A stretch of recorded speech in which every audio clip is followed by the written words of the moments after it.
एक महापुरुष जिसको इतना जुल्म सहना पड़ा हो,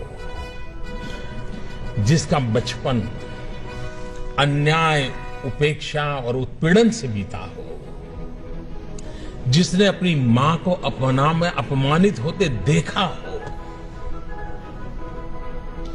मुझे बताइए ऐसे व्यक्ति को मौका मिल जाए तो हिसाब चुकता करेगा कि नहीं करेगा?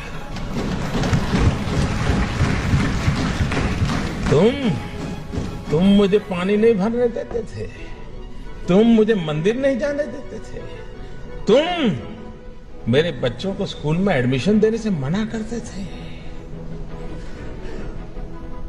मनुष्य का जो लेवल है ना, वहां ये बहुत स्वाभाविक है, लेकिन जो मानव से कुछ ऊपर है वो बाबा साहब आंबेडकर थे कि जब उनके हाथ में कलम थी, कोई भी निर्णय करने की ताकत थी। लेकिन आप पूरा संविधान देख लीजिए, पूरी संविधान सभा की डिबेट देख लीजिए, बाबा साहब आंबेडकर की बातों में, वाणी में, शब्द में कहीं कटुता नजर नहीं आती है, कहीं बदले का भाव नजर नहीं आता है। उनका भाव यही रहा। और वो भाव क्या था, मैं अपने शब्दों में कह सकता हूं कि कभी कभार खाना खाते समय दांतों के बीच हमारी जीभ कट जाती है, लेकिन हम दांत तोड़ नहीं देते हैं। क्यों? क्योंकि हमें पता है दांत भी मेरे हैं, जीभ भी मेरी है।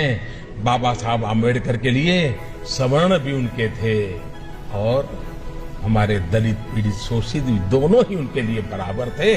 और इसलिए बदले का नामो निशान नहीं था, कटुता का नामो निशान नहीं था।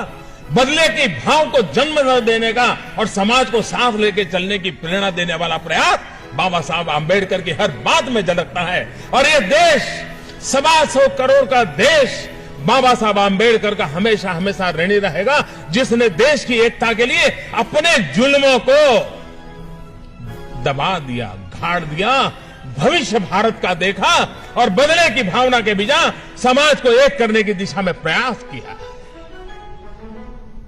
क्या हम सब, हमारे राजनीतिक कारण कुछ भी हो गए, पराजय को झेलना बड़ा मुश्किल होता है, लेकिन उसके बावजूद भी जय और पराजय से भी समाज का जय बहुत बड़ा होता है, राष्ट्र का जय बहुत बड़ा बता होता है। और इसलिए उसके लिए समर्पित होना यह हम सबका दायित्व बनता है। इस दायित्व को लेकर के बाबा साहब आंबेडकर ने जो उत्तम भूमिका निभाई है, राजनीतिक कारणों से इस महापुरुष के योगदान को अगर सही रूप में उनके जीवन काल से लेकर के अब तक अगर हमने प्रस्तुत किया होता, तो आज भी समाज में कहीं कहीं तनाव नजर आता है, कभी कभी टकराव नजर आता है, कभी कभी खरोच हो जाती है। मैं दावे से कहता हूं, अगर बाबा साहब आंबेडकर को हमने भूला न दिया होता तो ये हाल न हुआ होता। दोस्तों, अगर बाबा साहब आंबेडकर को फिर से एक बार हम उसी भाव के साथ, श्रद्धा के साथ जन सामान्य तक पहुंचाने का प्रयास करेंगे, तो ये जो कमियां है वो कमियां भी दूर हो जाएगी।